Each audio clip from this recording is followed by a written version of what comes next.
Walisi hedu, walakasi adu, andutisi oda, alaba debu gamruma namumani siru, alaba debu gamruma namumani siru, lu alaba ikamna kakadu hangau, gamesadu lukamna, wasokolbu kandu, ufarele alkamna kumkum lile natu, ufarele alkamna kumkum lile natu, barodele joromo bilisumma jelani, waranasa kabate, wat madafa chisali, billawasa karate, matadi naisa, marmaraka chisali, duti kamna paratu biyamiti jedani, duti kamna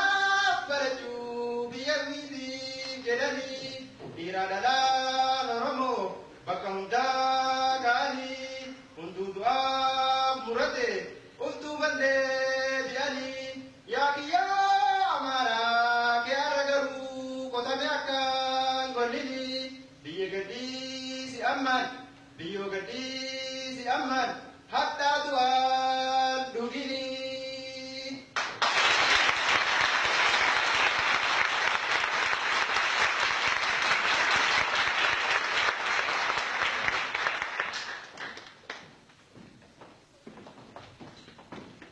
Compatriots, friends and guests, on behalf of the Central Committee of the Oromo Liberation Front, on behalf of our heroic combatants and the toiling Oromo masses, and finally on my own behalf, I bring you warmest revolutionary greetings. I bring special greetings to the leadership and entire membership of the Union of Oromo Students in North America on this historic occasion of the 10th anniversary of the formation of their union. I would like to take this opportunity to congratulate them on this occasion and wish them success in the serious task of evaluating past experiences and in charting future courses of action.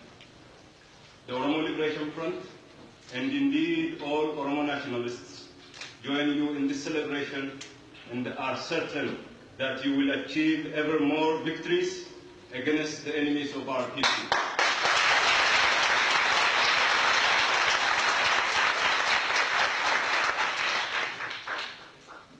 The victories achieved by you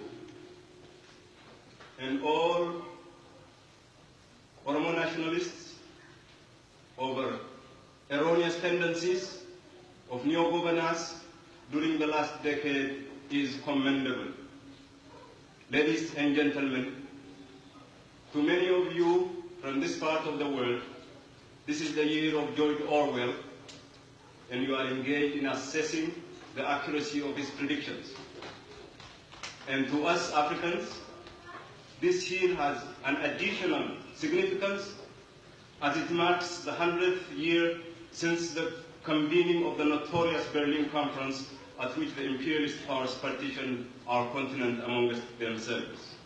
This conference, or the resulting European colonial domination of Africa, is relatively well known.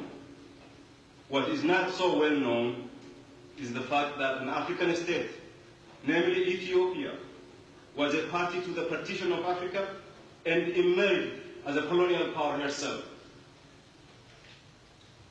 Almost all African peoples have succeeded in reversing the decision of this conference, of the Berlin Conference, in the period after the World War II. To them, direct alien rule is a thing of the past, and they view classical colonialism with only academic interest. However, to us, the inhabitants of the Horn of Africa, and to our brothers in South Africa and Namibia, colonialism continues to be a painful reality. We, unlike other African nations, remember this year as a conclusion of a century of colonial rule. I have mentioned that the imperialist nature of Ethiopia is relatively obscure, but the peoples colonized by Ethiopia and the creators of the Ethiopian empire have no confusion about their relationship. For decades, the Ethiopian ruling classes boasted of their colonial achievements and behaved accordingly towards the subject nations. Ethiopian history textbooks of the 1950s and 60s attest to this fact. On the other hand, the Oromo and other colonized peoples have never had no confusion about their status as living under alien rule.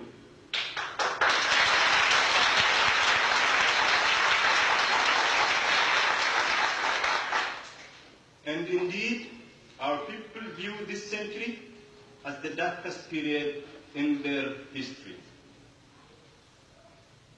The reinterpretation of Minilich's conquest of our countries as, quote, the reunification of Ethiopia, unquote, is quite a recent phenomenon. It is one of the most recent tricks by the Ethiopian ruling classes to hide the true nature of their empire. But the relentless struggle of the Oromo and other oppressed peoples against Ethiopian colonialism will eventually expose Ethiopia's true nature, as it will lead to the realization of freedom for the oppressed and peace and stability in the whole region. Time does not allow us to show the uninterrupted nature of Oromo people's struggle for independence and national survival. In short, ever since we fell under Ethiopian colonialism, barely a decade had gone by without one Oromo region or another rising up in arms to throw off alien rule.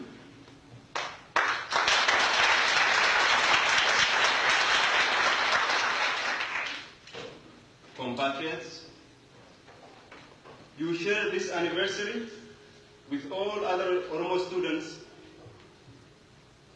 whose struggle is a manifestation of our people's aspiration for freedom and emancipation. Like yourselves, the Oromo Students' Union in Europe is also celebrating its 10th anniversary. Similarly, Oromo students at home are celebrating their 10th year of struggle under extremely difficult circumstances. When you organize such a gala night to celebrate this important chapter in the history of Oromo students' movements, I implore you to remember your counterparts at home who continue to defy fascist persecution and persevere in furthering the cause of our people at the tremendous risks to their lives.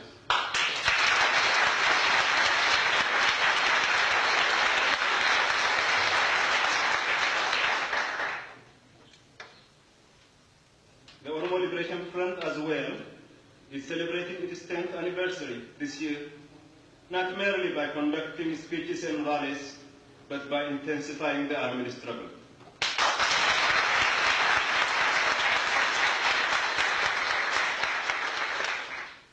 As you all know, decades of Oromo resistance to Ethiopian colonial domination and economic exploitation culminated in the formation of our front in 1974. The OLF was born under and of extremely difficult political situation.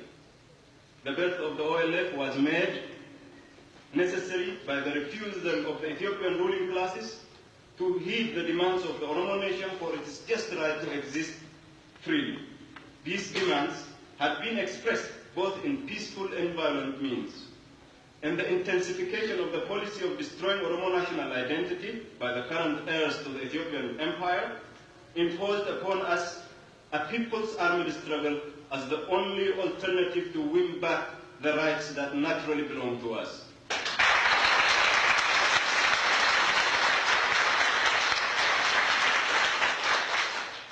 That is the right to determine our destiny.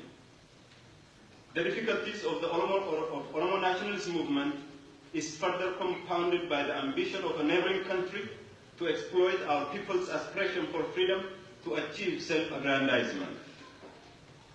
The OLF's survival and indeed expansion against all these obstacles is a testimony to the preparedness of the toiling Oromo masses to pay any price to throw off the yoke of colonial domination cultural subjugation, and economic exploitation.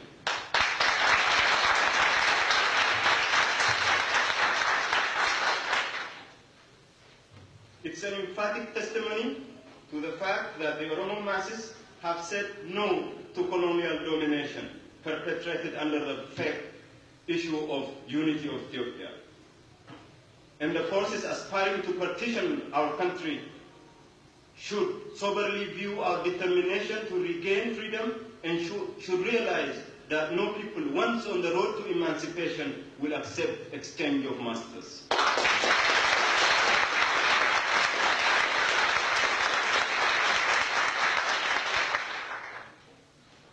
Considering the geopolitical complications of Oromo revolution, much has been achieved politically and militarily during the last 10 years, and especially since the recommencement of the armed struggle in 1976. From a tiny force deployed in the Cherkam Mountains at the time, the number of our fighters has now grown to thousands operating in the regions of Hararge, Arsi, Bale, and Wallaka. We consider this as an achievement of our masses and above all of our martyrs, whose selflessness continues to be a source of courage and determination for the living.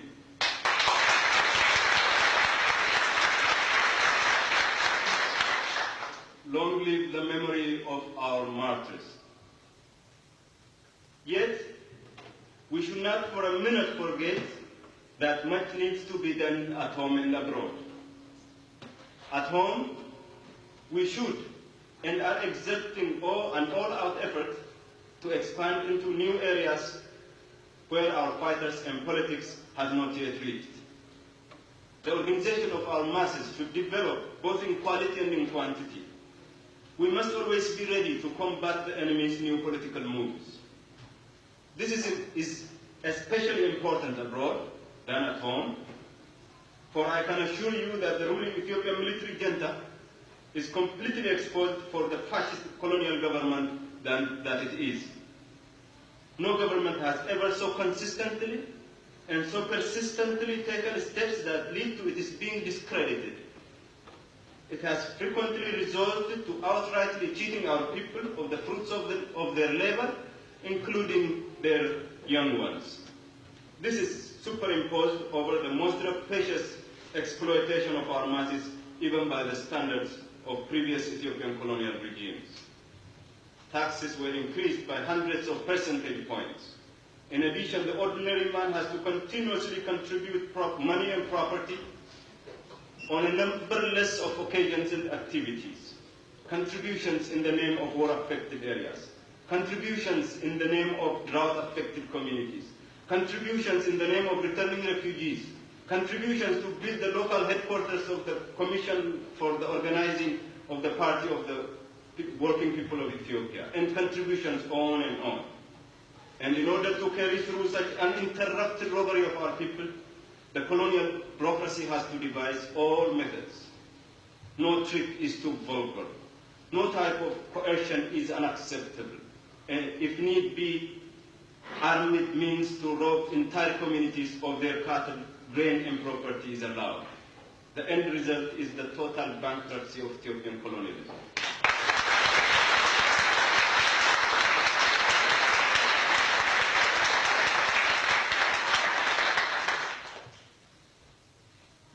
However, it is in the international scene that we still have to expose the nature of Ethiopian colonialism and especially the nature of the military junta. We are surprised to realize that some of the recent actions of the Ethiopian military junta is given significance abroad, namely its declaration of the formation of the Institute of National Studies and the ongoing preparation to declare the so-called Party of the Working People. But to our people and all other oppressed masses,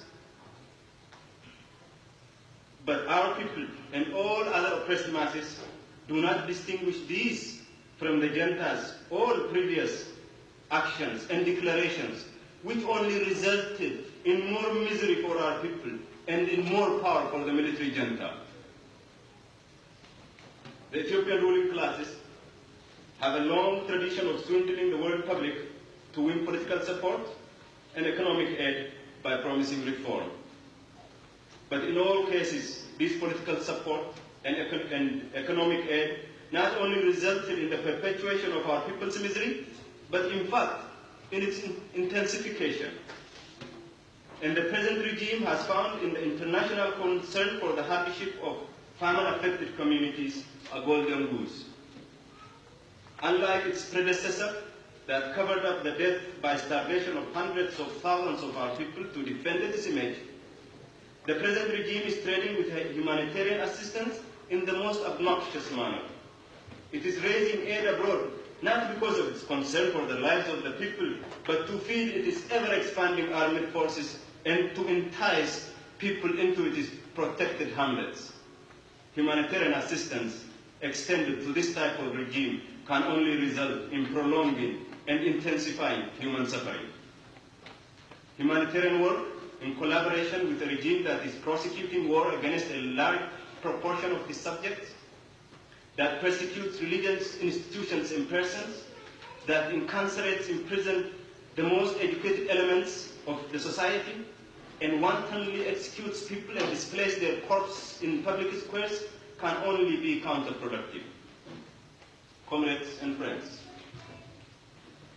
it is with regards to this that we should work together to effectively expose the nature of Ethiopian colonialism in general and that of the present regime in particular. We should not allow their tradition of hoodwinking the world public opinion to continue to succeed. You, Oromo students in foreign lands, have and should play an important role in exposing the colonial nature of Ethiopia and the justness of our people's struggle. Much has been achieved with regards to this, but much more needs to be done.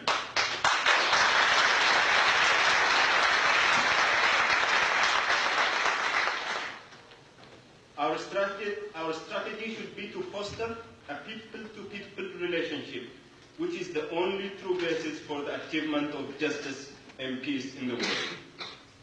We would like to repeat our warning to the superpower that continues to extend military, political and diplomatic support to the Ethiopian ruling junta to realize the futility of propping up a mortally wounded, archaic system.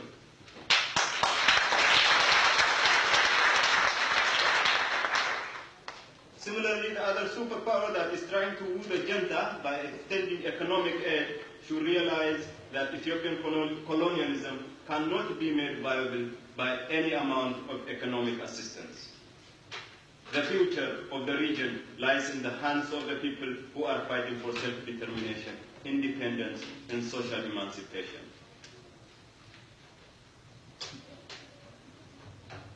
The OLF is engaged in fostering people-to-people relationship in the area. The OLF enjoys fraternal relations with genuine and revolutionary national liberation fronts in the area. We enjoy good relations with the Eritrean Revolution and have been recipients of assistance from the Eritrean People's Liberation Front.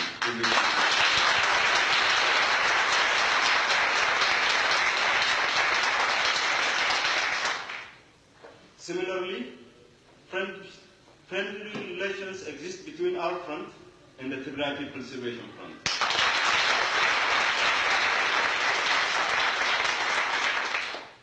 We are interested in developing these relations and to increase our areas of cooperation in concrete terms. We consider that the growing level of our cooperation will culminate in the formation of a united front. This is why the OLF published its stand on the issue of a united front and continues to explore ways of realizing it soon. Such a policy will help in formulating a new, fair and lasting relationship, inter-people relationship in the Horn of Africa region. And the success of this process is inevitable. The Oromo people, in collaboration with other colonized and oppressed peoples, will put an end to Ethiopian colonialism and pave the way for peace, stability and prosperity. The sooner that everybody, including members of the Ethiopian community, realize this inevitability, the better. The Oromo people shall no more bear with economic exploitation, political oppression, and repression in the name of a fake unity. An independent Oromia and an Oromo society free of exploitation, shame, degradation, misery, and ignorance is in the making.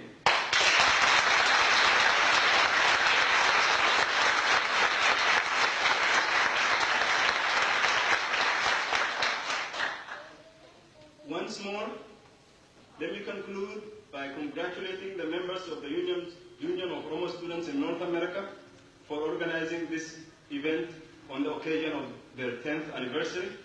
And let me express my wish for their success in the struggle in which all other Oromo nationalists joined them.